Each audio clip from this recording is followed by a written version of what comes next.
बिस्मिल्लाहिर्रहमानिर्रहीम। अस्सलाम वालेकुम स्टूडेंट्स, आज मैं आप लोगों को बताऊंगी कि what is valency. Valency is the combining power of an element with other element. ठीक है, वैलेंसी जो है वो किसी भी एलिमेंट की हम कंबाइनिंग पावर को कहते हैं। कंबाइनिंग पावर का मतलब ये है कि कोई भी एलिमेंट किसी दूसरे एलिमेंट से कितने बॉन्ड बनाता है, ठीक है, या वो अपने ही एटम से कितने बॉन्ड फॉर्म करता है। जैसे फॉर एग्जांपल ऑक्सीजन की कंबाइनिंग पावर है 2, ठीक है। ऑक्सीजन 2 बॉन्ड बनाता है, डबल बॉन्ड बनाता है, चाहे वो अपने ही एटम से बनाए या चाहे किसी और एटम से बनाए, किसी और एलिमेंट से बनाए, ठीक है। अच्छा, इसी तरह से हाइड्रोजन की कंबाइनिंग पावर 1 है, यानी एक हाइड्रोजन का एटम एक बॉन्ड बनाता है, ठीक है। इसी तरह से अगर मैं हाइड्रोजन और ऑक्सीजन का बॉन्ड बनाऊं, जैसे वाटर, ठीक है, वाटर के अंदर आप देखिए ऑक्सीजन की कंबाइनिंग पावर 2 है, यानी ऑक्सीजन 2 बॉन्ड बनाता है और हाइड्रोजन एक बॉन्ड बनाता है, ठीक है। एक हाइड्रोजन की कंबाइनिंग पावर 1 है। तो ये वैलेंसी होती है। वैलेंसी का मतलब ये होता है the combining power of an element with other element is called valency. अच्छा, अब ये डिपेंड करता है number of electrons in outer most shell और वैलेंसी शेल या वैलेंस शेल, यानी वैलेंसी किसी भी एलिमेंट की वैलेंसी उसके आउटर मोस्ट शेल के इलेक्ट्रॉन्स के ऊपर डिपेंड करती है, ठीक है। यानी आउटर मोस्ट शेल में जितने इलेक्ट्रॉन्स होते हैं वैलेंसी उस हिसाब से होती है। जैसे फॉर एग्जांपल अगर किसी भी एलिमेंट के आउटर मोस्ट शेल में एक इलेक्ट्रॉन है, 1 इलेक्ट्रॉन है, तो उसकी वैलेंसी 1 होती है, यानी उसकी कंबाइनिंग पावर 1 होगी। अब इसकी एग्जांपल मैं आपको देती हूँ। जैसे फॉर एग्जांपल सोडियम है, ठीक है।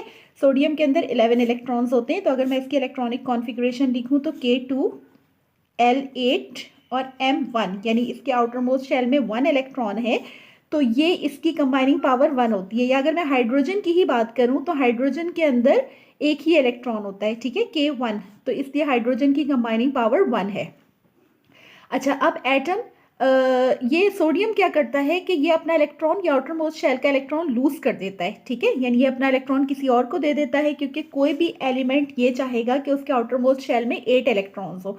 अगर मैं सोडियम के एटम की बात करूं, ठीक है, तो देखिए सोडियम के एटम के अंदर के शेल के अंदर 2 इलेक्ट्रॉन्स हैं, एल शेल के अंदर 8 इलेक्ट्रॉन है, 1 2 3 4 5 6 7 8, और जो एम शेल है उसका, उसके अंदर 1 इलेक्ट्रॉन है, ठीक है।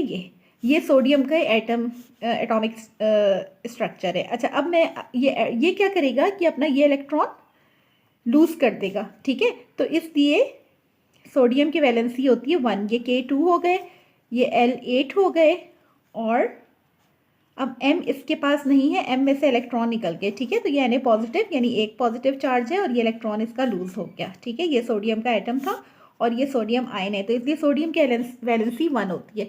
अच्छा, अब इसी तरह से अगर मैं एटम जो है वो इलेक्ट्रॉन गेन करके भी उनकी वैलेंसी किस तरह से होती है ये मैं आपको बताती हूँ। जैसे अगर मैं यहाँ पर क्लोरीन की बात करूँ, ठीक है, चल क्लोरीन के 17 इलेक्ट्रॉन्स होते हैं। अगर मैं क्लोरीन का एटॉमिक इलेक्ट्रॉनिक कॉन्फ़िगरेशन लिखूँ तो K2L8M7, ठीक है। अब क्लोरीन के एटम को अगर मैं बनाऊँ तो ये देखिए K2L8, L के अंदर 8 इलेक्ट्रॉन है, 1 2 3 4 5 6 7 8, और M के अंदर 7 इलेक्ट्रॉन्स हैं, ठीक है, 1 2 3 4 5 6 7, ठीक है, 1 2 3 4 5 6 7।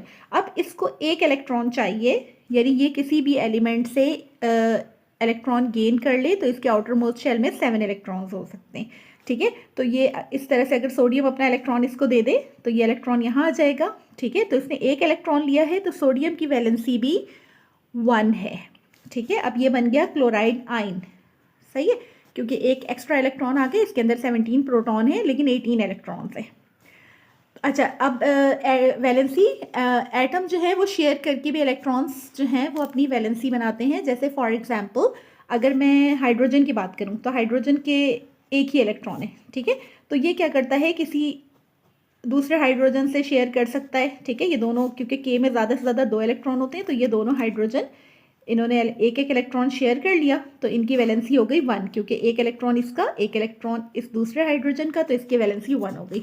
अगर मैं कार्बन की बात करूं तो कार्बन के आउट के 6 इलेक्ट्रॉन्स होते हैं, ठीक है, ये तो आपको पता ही है, K2L4, ठीक है, इसके आउटर मोस्ट शेल में 4 इलेक्ट्रॉन्स हैं, तो इट रिक्वायर्स 4 मोर इलेक्ट्रॉन, यानी कार्बन को 4 और इलेक्ट्रॉन की ज़रूरत है।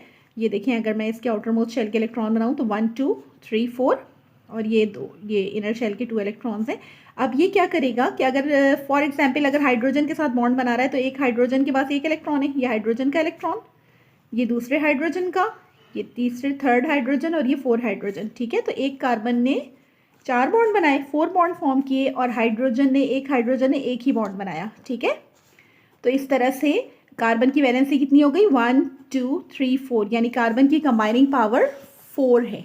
ठीक है, तो valency means the combining power of an element, कि किसी भी एलिमेंट की कंबाइनिंग पावर क्या होती है, वो या तो इलेक्ट्रॉन लूज करके भी बना सकता है, अगर 1 इलेक्ट्रॉन है तो वो उसको लूज करेगा। ठीक है, उसकी वैलेंसी 1 होगी। अगर फॉर एग्जांपल 7 इलेक्ट्रॉन है तो एक इलेक्ट्रॉन चाहिए उसको 8 करने के लिए, तो इलेक्ट्रॉन गेन करेगा, उसकी भी वैलेंसी 1 होगी। अब कार्बन है, इसकी 4 इलेक्ट्रॉन्स हैं आउटर मोस्ट शेल में, तो इसको 4 और चाहिए, तो इसलिए इसकी वैलेंसी 4 होती है। ठीक है, तो ये शेयरिंग से बनाता है। अच्छा, अब मैं आपसे एक क्वेश्चन पूछती हूँ, अगर ऑक्सीजन है उसके आउटर मोस्ट शेल में 6 इलेक्ट्रॉन है। ठीक है, ऑक्सीजन के आउटर मोस्ट शेल में कितने इलेक्ट्रॉन है, 6, 1 2 3 4 5 6, तो इसकी वैलेंसी क्या होगी आप बताएं। आउटर मोस्ट शेल में 6 इलेक्ट्रॉन है। जी हाँ, मैंने आपको पहले भी बताया कि इसकी वैलेंसी 2 होगी। ठीक है, ये एक हाइड्रोजन का ये इलेक्ट्रॉन इसके साथ शेयर कर लेगा, ये दूसरे हाइड्रोजन का शेयर कर लेगा। ठीक है, तो इसलिए इसकी वैलेंसी 2 होगी। एक इस हाइड्रोजन ने दिया, एक इस हाइड्रोजन ने दिया, और ये ऑक्सीजन ने हाइड्रोजन के साथ इस तरह बॉन्ड बना दिया। ठीक है, वाटर में, या अगर ऑक्सीजन के साथ भी बॉन्ड फॉर्म कर रहा है तो ये देखें 1 2 3 4 5 6, ये दूसरे ऑक्सीजन ने 1 2 3 4 5 6। ठीक है, तो ये ऑक्सीजन और ऑक्सीजन का बॉन्ड इस तरह से बन गया, तो एक ऑक्सीजन की वैलेंसी 2 है। सही है, तो valency means combining power of an element. अच्छा, अगर मैं नाइट्रोजन की बात करूं, नाइट्रोजन के 7 इलेक्ट्रॉन्स होते हैं। ठीक है, नाइट्रोजन के एक एटम में कितने इलेक्ट्रॉन होते हैं, 7, यानी K2L5। तो नाइट्रोजन की वैलेंसी कितनी होगी, 5 होगी? नहीं, नाइट्रोजन की वैलेंसी होगी 3, क्योंकि 5 इलेक्ट्रॉन्स हैं, 3 और चाहिए ताकि 8 हो जाएं, तो इसलिए ये क्या करेगा, नाइट्रोजन की वैलेंसी 3 होगी, यानी 1 2 3। ठीक है, तो नाइट्रोजन 3 बॉन्ड बनाता है। ठीक है students, thank you very much. अच्छा, अब आप देखें, इसमें कुछ एलिमेंट्स आपको दिए हुए हैं, इनकी वैलेंसी भी आपको दी हुई है, एटॉमिक नंबर भी दिए हुए हैं और वैलेंसी भी। तो ये आप कुछ एलिमेंट्स की वैलेंसी याद कर लीजिए, इसको मैं समझा देती हूँ आपको।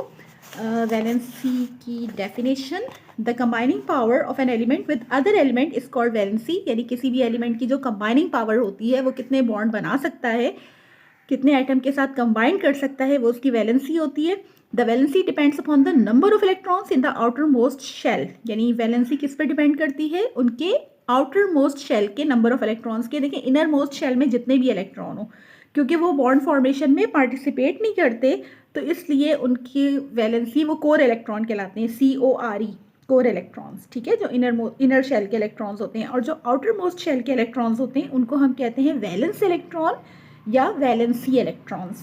ठीक है, तो क्योंकि आउटर मोस्ट शेल के इलेक्ट्रॉन्स बॉन्ड फॉर्मेशन में पार्टिसिपेट करते हैं, तो इसलिए वैलेंसी डिपेंड करती है आउटर मोस्ट शेल के इलेक्ट्रॉन्स पर। अच्छा, अब या तो एटम गेन करके अपनी वैलेंसी बॉन्ड बनाते हैं, जैसे क्लोरीन के आउटर मोस्ट शेल में 7 इलेक्ट्रॉन्स थे, तो उसने गेन करके एक इलेक्ट्रॉन ले लिया, तो भी इसकी वैलेंसी 1 है।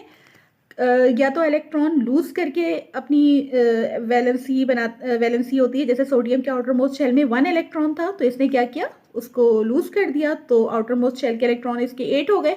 ठीक है, क्योंकि एक इलेक्ट्रॉन इसने लूज कर दिया, तो अब इसकी वैलेंसी भी 1 है। अब इसका आउटर मोस्ट शेल कौन सा हो गया, L हो गया। ठीक है, जिसमें 8 इलेक्ट्रॉन्स हैं, बाकी M शेल के इलेक्ट्रॉन इसने लूज कर दिए। अच्छा, अब हाइड्रोजन है, जैसे हाइड्रोजन के आउटर मोस्ट शेल में 1 इलेक्ट्रॉन है, एक ही शेल है और 1 इलेक्ट्रॉन है, तो इसलिए इसकी वैलेंसी भी 1 है। कार्बन के आउटर मोस्ट शेल में 4 इलेक्ट्रॉन्स हैं, तो इसलिए इसकी वैलेंसी 4 है, ये शेयर करता है। ठीक है, 4 इलेक्ट्रॉन्स ना तो किसी को दे नहीं सकता ये इजीली, और ना इजीली किसी से ले सकता है, तो मोस्टली कार्बन अपने 4 इलेक्ट्रॉन्स शेयर करता है दूसरे एलिमेंट से। ठीक है, अब मैं आपको कार्बन डाइऑक्साइड की भी एग्जाम्पल दूंगी। देखिए, कार्बन के 4 बॉन्ड बन गए और एक ऑक्सीजन 2 बॉन्ड बनाता है। ठीक है, तो ये देखिए ऑक्सीजन के 2 बॉन्ड बन गए, ये दूसरे ऑक्सीजन के 2 बॉन्ड बन गए, तो ये आपको कार्बन डाइऑक्साइड का स्ट्रक्चर मिल गया कि कार्बन ने 1 2 3 4 बॉन्ड बनाए और ऑक्सीजन ने 2 बॉन्ड्स बनाए, इस दूसरे ऑक्सीजन ने 2 बॉन्ड्स बनाए। ठीक है, अच्छा, अब कुछ एलिमेंट्स ऐसे हैं जिनकी वैलेंसी 0 होती है, आप बताएंगे वो कौन सा एलिमेंट है जिनकी वैलेंसी 0 होती है? Noble gases. ठीक है, जैसे अगर मैं हीलियम की बात करूं तो हीलियम की वैलेंसी 0 क्यों है? क्योंकि हीलियम जो है वो बॉन्ड फॉर्मेशन में पार्टिसिपेट नहीं करता। अगर मैं आपको हीलियम की बात करूं, ठीक है, देखिए हीलियम इसके 2 इलेक्ट्रॉन्स होते हैं ना, तो के के अंदर 2 इलेक्ट्रॉन है, तो के शेल में इसके 2 इलेक्ट्रॉन्स हैं, के में मैक्सिमम 2 ही इलेक्ट्रॉन आ सकते हैं, तो इसलिए इसकी हीलियम की कंबाइनिंग पावर ही नहीं है, ना किसी को इलेक्ट्रॉन देगा ना लेगा और ना ही शेयर करेगा।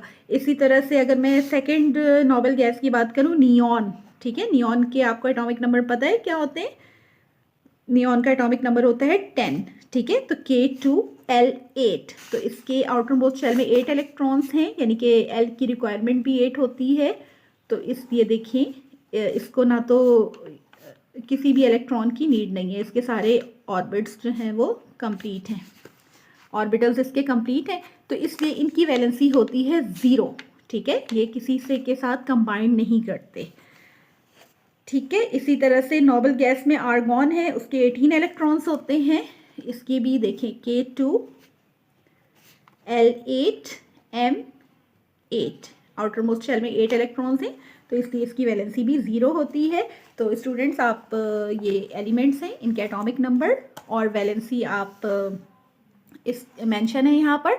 अब आप देखें कोई भी एलिमेंट जब इलेक्ट्रॉन लूज करेगा तो जाहिर है पॉजिटिव चार्ज आएगा उसके ऊपर। पॉजिटिव का मतलब क्या है? Element loses it's electron.